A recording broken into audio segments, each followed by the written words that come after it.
Kita lanjutin lagi nih review Gozyuger episode ke-10.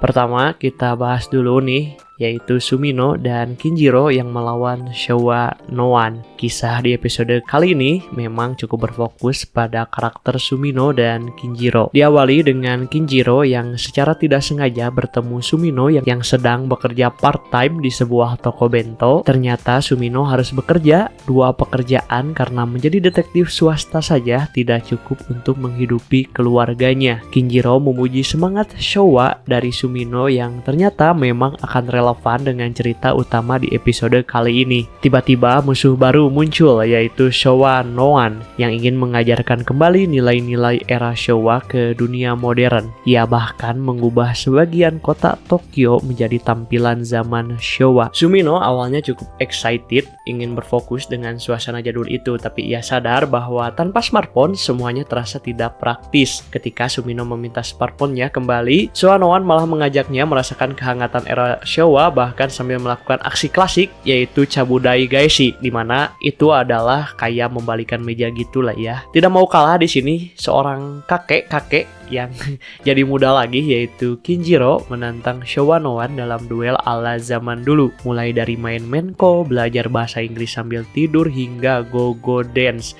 Tapi sayangnya sang kakek di sini kalah karena ia lupa satu hal penting di era Showa, tidak ada swipe smartphone. Saat diminta menunjukkan cara menelepon, ia justru melakukan gerakan seperti di touch screen. Merasa kalah, Kinjiro kecewa dan berjalan pergi. Sumino lalu menyadari meskipun banyak kekurangan, ada juga keindahan di era Showa. Salah satunya melihat langit luas yang kini jarang terlihat di kota modern. Dari obrolan dengan Aoi, Sumino mulai mengerti bahwa setiap zaman pasti punya kelebihan dan kekurangan. Akhirnya terjadi percakapan antara Sumino dan Kinjiro. Percakapan dua karakter yang beda era ini sangat-sangat bagus ya percakapannya. Akhirnya dengan semangat yang baru, Sumino dan Kinjiro kembali menentang Showa Noan. Tapi kali ini mereka menggabungkan teknologi modern dengan semangat Showa. Dengan aplikasi kamera modern dan merchandise baru dari Kaiketsu Zubat, mereka membuat Showa Noan tersadar kalau modernisasi bukan berarti melupakan masa lalu, justru bisa memperkuatnya. Akhirnya setelah bertarung, Kinjiro dan Sumino berhasil mengalahkan Showa Noan. Combo yang sangat-sangat menarik di sini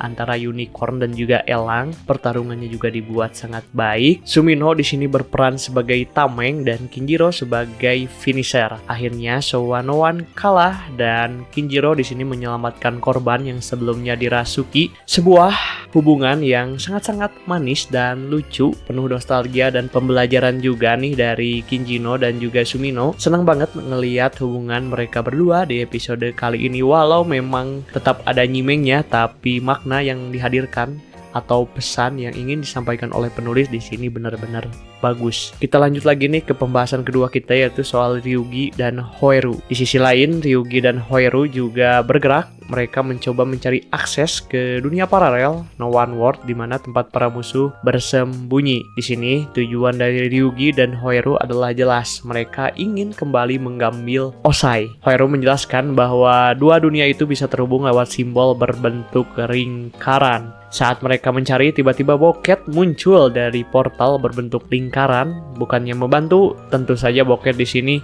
siap untuk menyerang Ryugi dan Hoeru dengan memanggil pasukan Krocho. Terpaksa di sini Ryugi dan Hoeru harus bertarung dulu sebelum bisa melanjutkan pencarian Osai yang hilang. Ngomongin soal Osai, kita berpindah nih ke dunianya Buraidan. Di pihak musuh, Queen Tegajun memberi perintah baru kepada Boket, mana mereka akan memperkuat pasukan mereka dengan mengendalikan Osai Meguru yang oleh Kwon dihantarkan ke Queen Tegajun. Alasannya adalah karena Osai Meguru adalah yang bisa mengoperasikan Daizyujin. Boket sebenarnya tidak setuju, tapi ia tidak berani melawan perintah sang ratu. Tegajun pun menegaskan bahwa semua rasa cinta dan kesediaan Boket hanya boleh ditujukan padanya, bukan pada siapapun. Dengan Osai yang kini dikendalikan, Black Daizyujin akhirnya bangkit. Pertarungannya di episode ini sangat-sangat epic ya. Selain pertarungan tadi antara Gozu Unicorn, Gozu Eagle melawan Showa Noan, di sini Ryugi dan Hoeru menghadapi para Krocho dan juga Boket. Di sini juga Rikuo datang dengan Tega Sword Blue mencoba menghentikan Boket, namun ternyata di sini Boket sudah siap dengan sang prajurit baru, yaitu Osai Meguru dan Black Dai Zyujin-nya. Awalnya Black Dai Zyujin sendirian melawan Tega Sword Blue, tapi jelas saja di sini kekuatannya tidak cukup, bahkan Rikuo sampai keluar dari mekanya. Situasi makin genting, tapi di saat kritis, Tega Sword merasakan getaran dari kekuatan cincin ninja yang didapatkan oleh Hoiru saat bertarung melawan Garyudo. Hoiru pun di sini henshin menjadi Aka Ninja. Dengan kekuatan baru ini, muncullah 5 unit Tega Sword yang masing-masing dikendarai oleh anggota Gozyuger. Terjawab sudah kenapa Tega Sword bisa muncul 5, ternyata ini adalah kekuatan dari Aka Ninja. Cukup OP juga ya kekuatannya. Pertarungan luar biasa pun di sini akhirnya pecah.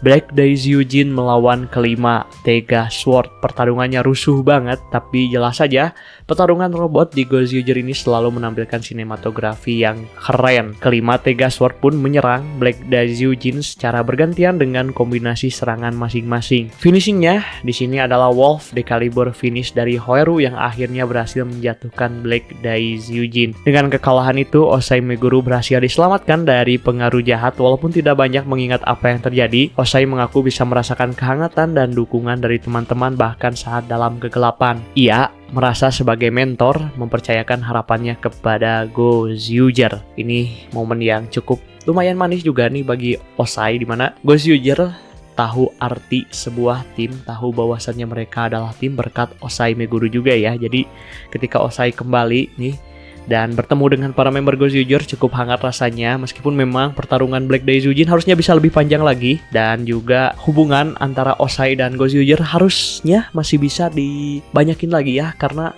Osai Meguru ini jujur adalah universe warrior terbaik sejauh ini. Belum ada yang bisa menggantikan sosok Osai yang sebagus ini. Episode ini ditutup dengan momen ringan yang lagi-lagi menunjukkan chemistry yang baik antara Kinjiro dan Sumino, di mana Kinjiro mampir ke toko bento tempat Sumino bekerja, tapi malah kabur lagi karena Sumino kini sudah memanggilnya dengan nama panggilan baru yang tentu saja bukan nama yang Kinjiro sukai. Nah, itu dia review Gozyuger episode 10. Kalau menurut kalian, bagaimana pendapat kalian soal episode 10 kali ini? Kalau kalian suka konten seperti ini, kalian boleh follow semua sosial media Tokusatsu. Ada di Instagram, ada di TikTok, ada di YouTube, dan di Beastation. Sampai berjumpa di video selanjutnya. Mari kita berubah.